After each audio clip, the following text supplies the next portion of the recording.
हरित प्रणाम। आज अंतर्राष्ट्रीय बालिका दिवस पर मैं आप सबको शुभकामनाएं प्रेषित करता हूं। आज हमने हमारी दोनों बेटियों के साथ मिल करके और अंतर्राष्ट्रीय बालिका दिवस पर एक पौधा लगाया है हमारे विश्व की सभी बालिकाओं के सम्मान में। साथ ही मैं आज 3 मुद्दों के ऊपर आपसे बात करना चाहता हूं। बात गंभीर है, निवेदन है कि आप ज़रा ध्यान से सुने।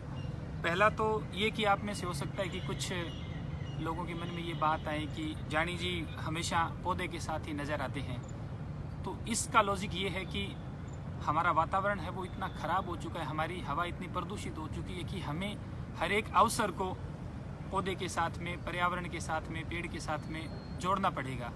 भले ही वो कोई महत्वपूर्ण दिवस हो, हमारे जीवन की कोई महत्वपूर्ण उपलब्धि हो या किसी तरह का तीज त्यौहार रीति रिवाज हो, हम उसे पेड़ और पर्यावरण से जोड़ेंगे तभी जाकर के बात बनेगी। हमारी जो अवधारणा है पारिवारिक वाणी की, जिसका मतलब है कि हमारा परिवार तब तक अधूरा है जब तक कि कोई हरित सदस्य हमारे परिवार का हिस्सा नहीं है। ये अवधारणा भी इसी बात की ओर संकेत करती है कि हम हर हाल में हमारा जो परिवार है उस परिवार की भूमिका में, उस परिवार के दायरे में हम पेड़ को शामिल करें। दूसरी एक और बात मैं अभी आपसे करना चाहूँगा। बेटा अब आप थोड़ा देर के लिए घूमिए।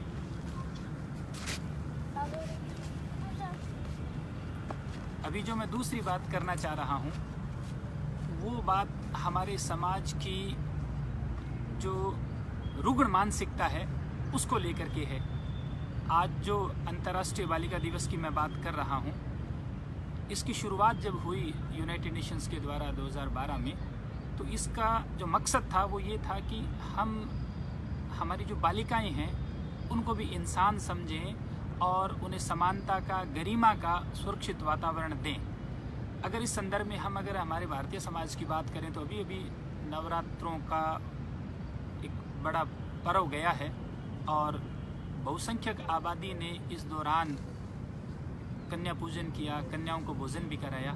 किंतु दूसरी तरफ आप देखिए कि हमारे यहाँ पे जितनी भी गालियाँ हैं सारी गाली महिला सूचक है।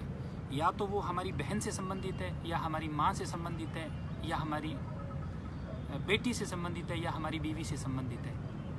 आप ज़रा याद कीजिए, आपने कभी भी कोई गाली सुनी है या बोली है तो कोई ऐसी गाली नहीं होगी जो पुरुष को संबोधित कर रही हो, सारी महिलाओं को संबोधित करती है। तो ये कितनी बड़ी एक विडंबना है कि एक तरफ तो हम कन्याओं की पूजा करते हैं, हालांकि कन्या भ्रूण हत्या भी हमारे समाज के ऊपर एक कलंक है और सरकार को कानून बनाना पड़ा और रोज छापे पड़ते हैं। तो हम भ्रूण में कन्या को मारते हैं और दूसरी तरफ हम कन्या की पूजा करते हैं। तो ये कितनी दोहरी मानसिकता है। एक मैं शब्द बोल रहा हूँ, ये गाली, साला। अब साले का क्या मतलब होता है? साले का मतलब होता है कि अगर कोई व्यक्ति किसी को साला कह रहे हैं तो इसका मतलब जिसको वो साला कह रहा है उसकी बहन सामने वाले व्यक्ति की पत्नी है। तो आप ये देखिए कि और ये शब्द एक ऐसा है कि कॉमनली लोग यूज़ करते हैं। तो ये उस व्यक्ति की बहन के प्रति कितना बड़ा अपराध है। मैं जब शुरुआत में कॉलेज शिक्षक बना तो मैंने देखा कि मेरे कुछ शिक्षक साथी इस शब्द का प्रयोग करते थे। फिर मैंने कुछ स्कूल्स टीचर्स को भी सुना तो मुझे बड़ा अफसोस और दुख हुआ कि अपने स्टूडेंट के प्रति अगर इस तरह के शब्दों का प्रयोग कर रही हैं तो वो एक वेतनभोगी कार्मिक हैं। शिक्षक वो विद्यार्थी नहीं है और शिक्षक भी नहीं है, दोनों ही नहीं है। तो मुझे बड़ा अफसोस हुआ। तो आप ये देखिए कि ये फ्रीक्वेंटली यूज़ होने वाला शब्द या गाली है। शब्द तो मैं कहूँगा ही नहीं, ये तो बहुत ही ख़राब शब्द है। दूसरा, बहुत सारी हमारी ऐसी गालियाँ हैं, मैं उन गालियों को उच्चारित करके और मैं मेरी ज़बान को ख़राब नहीं करना चाहूँगा, ना ही ये सार्वजनिक प्लेटफॉर्म है तो इस तरह की गालियों का मंच है।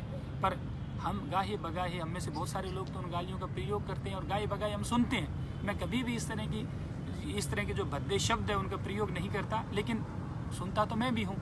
तो जैसे ही मैं ये कह रहा हूँ तो आप याद कीजिए कितनी गालियाँ हैं जो हमारी बहनों को, माँओं को, बेटियों को, बीवी, हमारी जो बीवी है उनको संबोधित है। और ये कितना एक खराब वातावरण बनाते हैं हमारे लिए। तो दूसरी बात जो मैं कहना चाह रहा था आपसे वो ये है कि मेहरबानी करके और हम हमारे शब्दों पे ध्यान दें। अगर हम हमारे शब्दों में ही हमारी बेटियों को, हमारी महिलाओं को सम्मान नहीं दे सकते, तो व्यवहार में सम्मान देना तो बिल्कुल असंभव सी बात है। हम कोई अच्छा भाषण दे लें, अच्छा लेख लिख लें, या और कोई प्रतीकात्मक रूप में उनको कन्या पूजन कर दें, वो एक अलग बात है।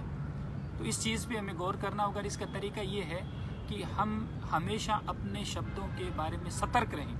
अगर हम सतर्क रहेंगे तो धीरे धीरे, अगर कोई व्यक्ति गाली का प्रयोग करता भी है, क्योंकि वो गाली सीख जाता है आसपास के वातावरण से, तो वो धीरे धीरे छूट जाएगी। मैं भी 1 या 2 गाली जब मैं स्टूडेंट था तब मैं प्रयोग करता था। जैसे मुझे समझ में आया कि ये तो बहुत ख़राब बात है, तो मैंने सावधानी से खुद के ऊपर ध्यान रखना शुरू कर दिया, और धीरे धीरे 1-2 साल बाद में स्टूडेंट लाइफ में ही मैं उस गाली का प्रयोग करना भूल गया। जबकि आज भी बहुत सारे लोग ऐसे हैं कि जो कि एक हेल्पिंग वर्ब की तरह प्रयोग करते हैं गाली का। तो मेहरबानी करके और अपने शब्दों पे ध्यान दें। इसका फ़ायदा ये होगा कि जैसे ही हम अपने शब्दों पे ध्यान देना शुरू करेंगे ना, हमारे आचरण पे हमारा ध्यान जाएगा, और उसका फ़ायदा ये मिलेगा कि हम धीरे धीरे ठीक होते चले जाएंगे, संवेदनशील होते चले जाएंगे। यही संवेदनशीलता होती है। संवेदनशीलता का मतलब है खुद से बात करना, खुद पे ध्यान रखना। जैसे ही हम खुद पे ध्यान रखते हैं, हमें पता लग जाता है कि ये सही है और ये गलत है, और उसी समय हम गलत की तरफ जाने से खुद को रोक लेते हैं, और तब हम दूसरों के प्रति संवेदनशील हो जाते हैं। यही गांधी का दर्शन है, यही नेहरू का दर्शन है, यही भगत सिंह का दर्शन है, यही जसनाथ जी का दर्शन है। तो हमें इस दर्शन को समझने की ज़रूरत है। दूसरा,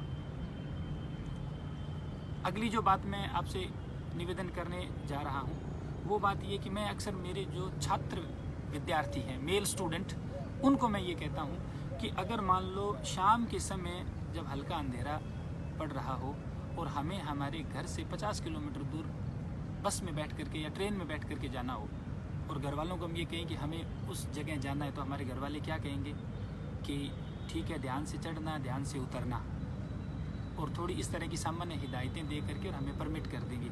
उसी जगह अगर हमारी बहन को उसी बस या ट्रेन से जाना हो तो घर वाले क्या कहेंगे?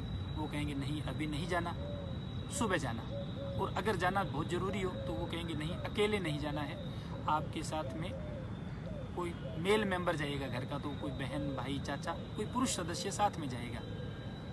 अब मेरा सवाल आप सबसे ये है, जो कि मैं मेरे स्टूडेंट से भी पूछता हूँ, कि उस बस में अकेली लड़की को किससे खतरा है?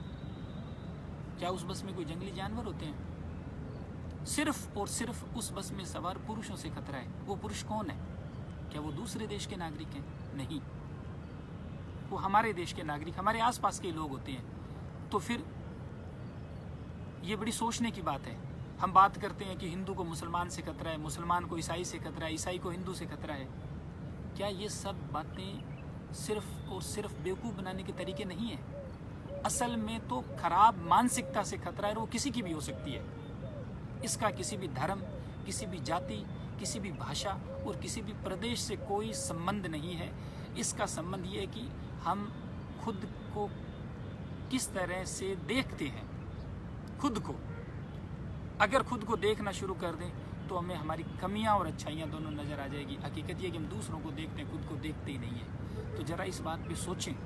जब तक हम हमारी बेटियों को एक सुरक्षित वातावरण नहीं देंगे, तब तक बात बनने वाली नहीं है। और ये जो मैं इस तरह से पौधे लगाता हूँ और आप सबसे निवेदन करता हूँ, ये प्राकृतिक पर्यावरण को ठीक करने की बात है। पर्यावरण का एक हिस्सा होता है सामाजिक पर्यावरण, वो बहुत ज़रूरी है। वो ठीक हो गया तो ये प्राकृतिक पर्यावरण और दूसरे सारे पर्यावरण ठीक हो जाएंगे।